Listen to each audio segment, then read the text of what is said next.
Bismillahirrahmanirrahim. Assalamualaikum warahmatullahi wabarakatuh.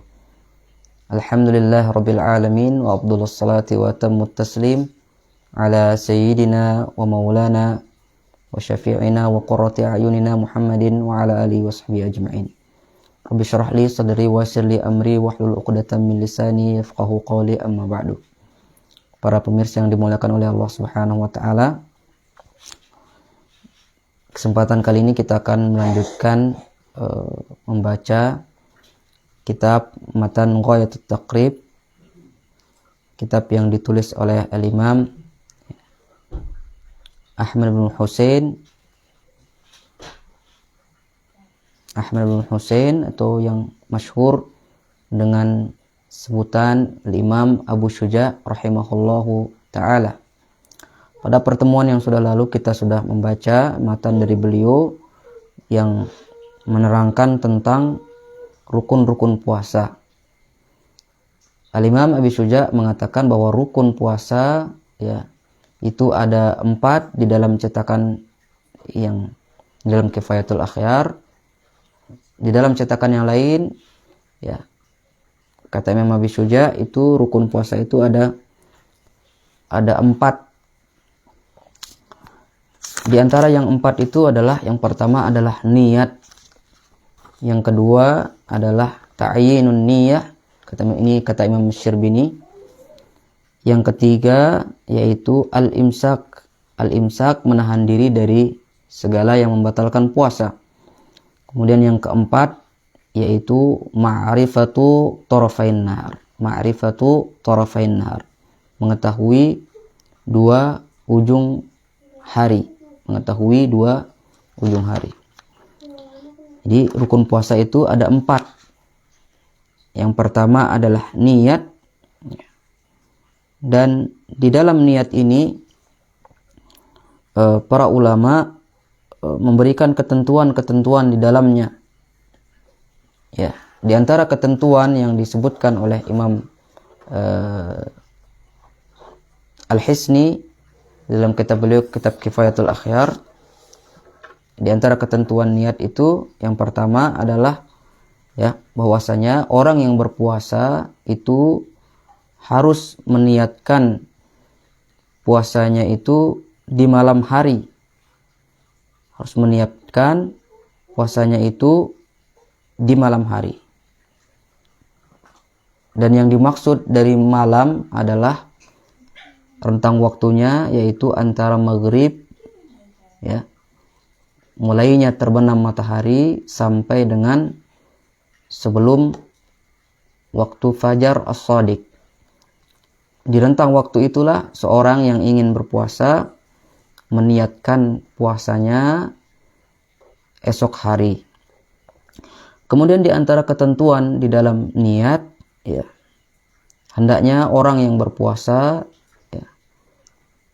terutama puasa Ramadan, hendaknya dia meniatkan itu setiap malam. Hendaknya dia meniatkan puasa itu setiap malam.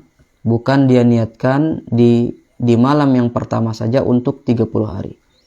Di dalam mazhab Syafi'i wajib seorang yang ingin berpuasa itu meniatkan puasanya itu setiap malam. Kemudian di antara ketentuan niat yang disebutkan oleh Imam Hisni rahimahullah tabaraka ta'ala,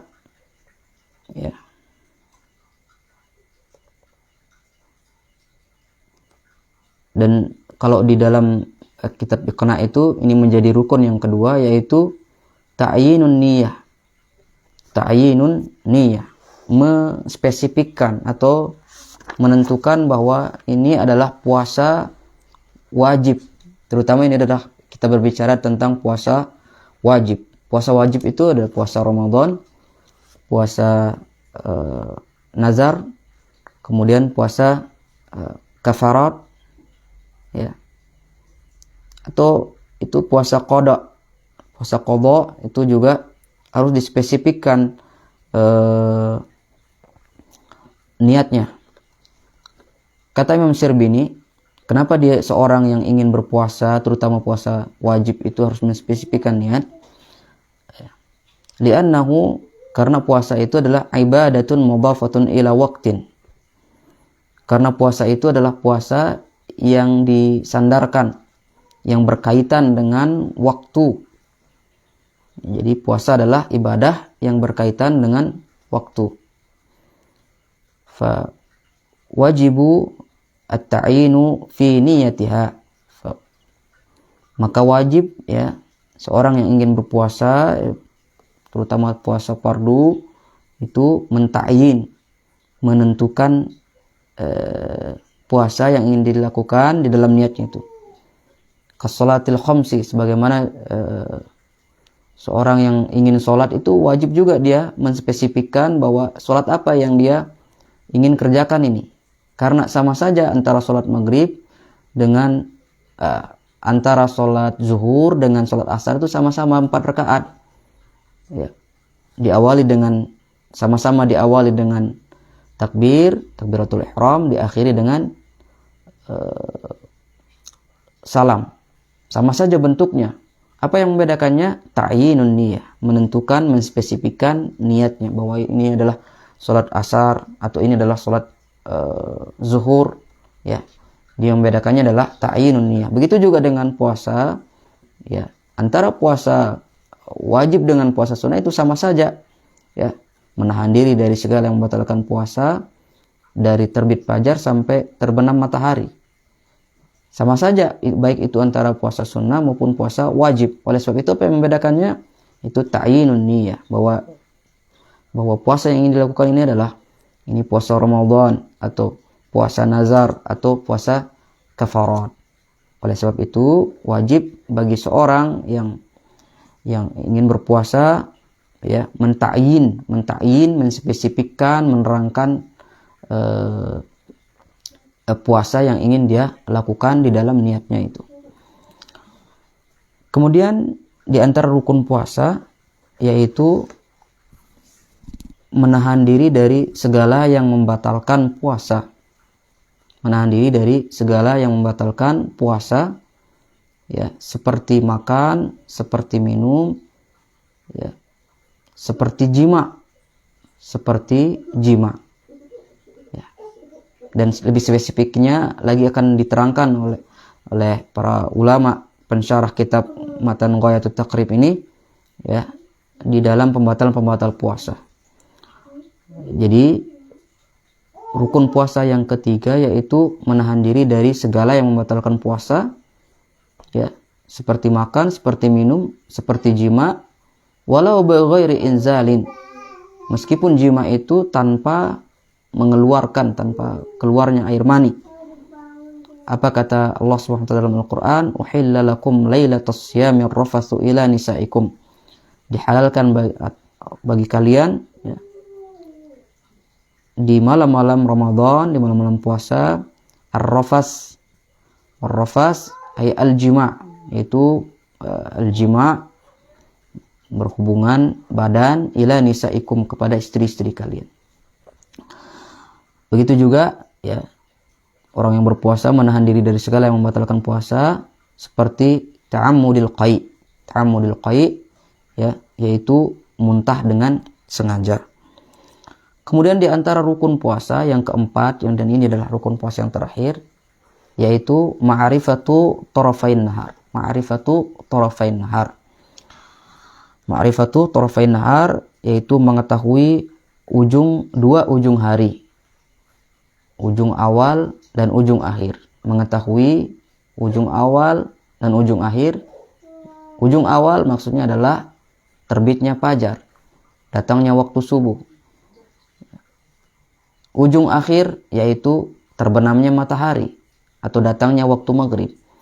Kenapa seorang yang berpuasa itu, ya, wajib mengetahui dua ujung hari, ya? Karena seperti yang kita bilang tadi bahwa puasa ini adalah puasa ibadah yang berkaitan dengan waktu.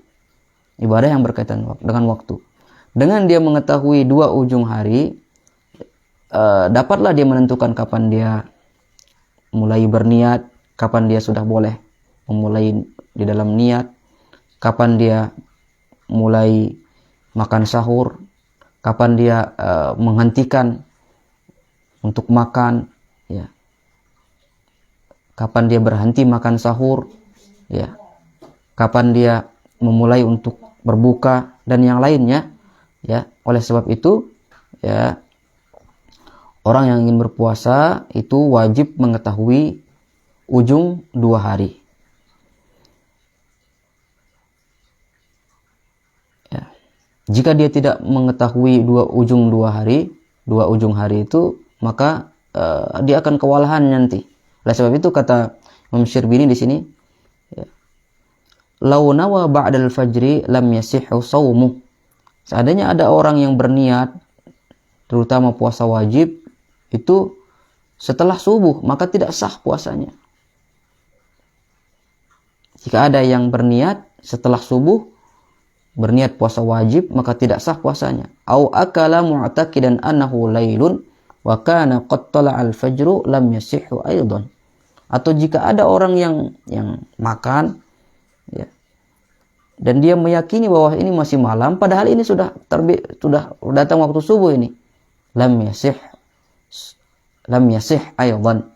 Begitu juga dia tidak sah puasanya. Tidak sah puasanya. Wa kadza law akala mu'taqidan anna al-laila dakhal fabana khilafuhu lazimahu al-qada. Ya. Atau ada orang yang makan, dia yakin bahwa ini sudah maghrib nih, ya. Fabana khilafuh, padahal ini belum maghrib, belum terbenam matahari, lazimahul qada, maka dia wajib mengqada. Artinya puasanya batal, tidak sah. Oleh sebab itu, dengan hal-hal demikian, maka para ulama menyebutkan di antara rukun puasa adalah mengetahui 2 ujung hari. Mengetahui 2 ujung hari yang dengannya, ya, dia dapat menentukan kapan dia mulai berniat, kapan dia menghentikan makan sahur, kapan dia memulai untuk berbuka. Wallahu ta'ala a'lam. Kemudian kita baca keterangan dari Al-Imam Hisni rahimahullahu ta'ala. Setelah beliau menyebutkan tentang ketentuan-ketentuan seperti yang sudah kita baca pada pertemuan yang sudah lalu. Kata beliau, wa'alam annahu la budda lis-shaimi minal imsaki 'anil mufattirati wa huwa anwa'. Dan ketahuilah, ya, maka seyogyanya bagi orang yang berpuasa itu, ketahuilah sungguh seyogyanya bagi orang berpuasa itu minal imsaki 'anil mufattirat, untuk menahan dirinya dari segala yang membatalkan puasa. Wa huwa anwa', dan yang membatalkan puasa itu ada berbagai macam, kata beliau. Dan di sini Imam Hisni rahimahullah tabaraka taala sebenarnya pembatal-pembatal puasa itu akan disebutkan oleh Al-Imam Abu Syuja di matan selanjutnya, tapi Imam Hisni lebih dahulu menyebutkannya di sini.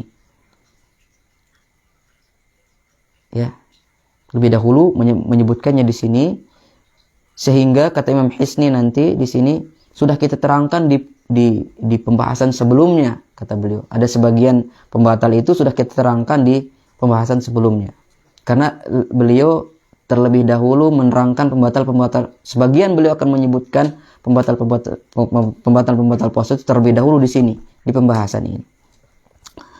Ketahuilah bahwasanya wajib bagi orang yang berpuasa itu untuk menahan diri dari segala yang membatalkan puasa. Wa huwa anwa', dan dia ada bermacam-macam. Minha, diantaranya al-aklu wasyurbu. Di antara pembatal puasa adalah yang pertama al-aklu, makan, wasyurbu, dan minum. Wa in qalla, walaupun sedikit. Di antara pembatal puasa adalah makan dan minum walaupun sedikit. Anil amdi, dia makan dan minum dengan sengaja walaupun sedikit. Oleh sebab itu keluar di sini dalam ketentuan ini, jika itu dia tidak sengaja maka tidak membatalkan. Yang dimaksud dengan puasa yang batal karena makan dan minum itu dilakukan dengan sengaja. Wa kaza, begitu juga ma fi ma'nal akli. Apa yang dimaksud dengan wa kaza ma fi ma'nal akli. Begitu juga yang semakna dengan makan dan minum itu. Semakna dengan makan dan minum. Semakna dengan makan dan minum yaitu seperti menggunakan infus. Menggunakan infus, karena infus itu kata sebagian dokter atau kata para dokter tuh sebagai pengganti makanan. Oleh sebab itu, di antara hal yang semakna dengan makan dan minum adalah menggunakan infus. Oleh sebab itu, memakai infus ketika berpuasa itu membatalkan puasa. Kemudian kata Imam Hisni, wadhabit, standar yang dimaksud dengan makan dan minum itu. Jadi Imam Hisni memberikan standar di sini apa yang dimaksud dengan makan dan minum itu. Annahu yufattaru bikulli ainin wasalat minaz zahir ilal batin fi manfazin maftuhin an qasdin ma'a zikris saumi. Ketentuan makan dan minum yang membatalkan puasa itu adalah annahu yufattaru bikulli ainin, adalah batal puasa itu dengan semua barang atau benda, dimensi yang bisa dilihat. Apa saja, semua barang atau benda yang bisa dilihat dan yang memiliki dimensi, wasalat minaz zahir, yang masuk dari luar, ilal batin, menuju ke dalam rongga tubuh, min manfazin maftuh, melalui saluran yang terbuka yang ada di bagian tubuh ini. Kata para ulama, saluran yang terbuka di sini itu ada 6. 1, 2. Jadi apa saja yang masuk ke sini? 1, 2, 3, 4, 5. Yang di bawah 2. Saluran depan, saluran belakang. Apa saja yang masuk ke situ, jika dilakukan dengan sengaja, maka itu an qasdin ma'a zikris shaum, maka itu dapat membatalkan puasa jika itu dilakukan dengan sengaja dan dia mengetahui, dia sadar bahwa dia sedang berpuasa. Kalau ada benda yang masuk ke situ, maka dia semakna dengan makan. Artinya dia dapat membatalkan puasa. Kata para ulama, kalau di telinga itu ukurannya adalah ukuran masuknya, sehingga yang dia dapat membatalkan puasa adalah seukuran melebihi yang dijangkau oleh jari yang paling kecil, melebihi situ. Kalau di mulut itu, kalau dia melebihi makhraj huruf kha atau ha, itu kata para ulama, kalau ada barang yang melebihi makhraj huruf kha dan ha itu masuk ke situ, maka membatalkan puasa.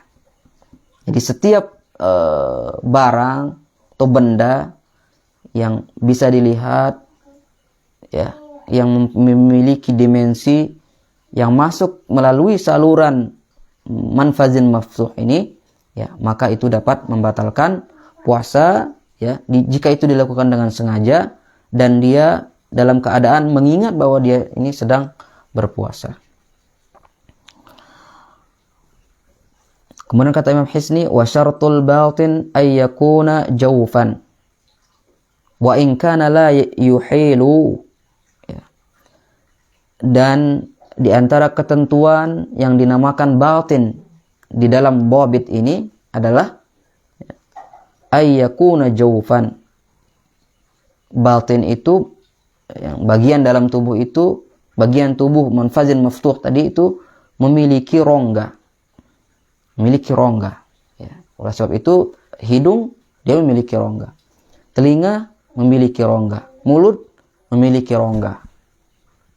Kemaluan dia memiliki rongga juga. Dubur pun memiliki rongga. Oleh sebab itu, ya, di antara syarat yang dikatakan batin ya, di dalam dhabit tadi itu, yaitu dia memiliki rongga. Wa in kana la yuhilu, meskipun rongga ini tidak mencerna. Tidak mencerna. Wa hadza huwa sahih, dan ini adalah pendapat yang sahih di dalam mazhab Syafi'i. Hatta innahu law qattara fi udhuni. Kemudian Imam Hisni memberikan contoh di sini. Hatta innahu law qattara fi udhunihi syai'an aw adkhala mailan aw qishatan fiha aftara. Contohnya adalah seandainya ada orang yang meneteskan sesuatu di telinganya, au adkhala mailan, atau dia masukkan besi kecil atau cotton bud lah, au qishatan, atau lidi cotton bud, fiha, ya, di dalam telinganya, ke dalam telinganya, aftar, itu menyebabkan batal puasanya. Jadi Imam Hisni memberikan contoh di sini, jika ada orang yang meneteskan sesuatu di telinganya atau memasukkan sejenis lidi ke dalam telinganya, maka itu dapat membatalkan puasa. Au hasya fi dzikrihi qutnan aftara 'ala al-ashah. Atau dia mengisi, ya, au fi zakari qutnan, ya. Au hasya fi zakarihi qutnan aftara 'ala al-asah. Atau ada orang yang mengisi di kemaluannya itu kapas, maka itu pun dapat membatalkan puasanya. Jika ada orang yang mengisi di lubang kemaluannya itu kapas, itu pun dapat membatalkan puasa berdasarkan pendapat yang tersahih di dalam mazhab Syafi'i. Bi khilafil iktihali wa in wujida tu'mal kuhli. Berbeda dengan seorang yang memakai iktihal, al-iktihal, memakai celak. Apakah memakai celak itu membatalkan puasa? Berbeda dengan orang yang memakai celak, maka itu tidak membatalkan puasa. Wa in wujida tu'mal kuhli atau tu'mul kuhli. Meskipun ya, ketika dia memakai celak itu kadang-kadang ada rasanya, kadang-kadang ada rasa di bibir, kalau itu tidak membatalkan puasa. Kenapa dia tidak membatalkan puasa? Li'annal 'aina laysat bijawfin wala manfazil laha ilal jawf. Ya, oleh sebab itu karena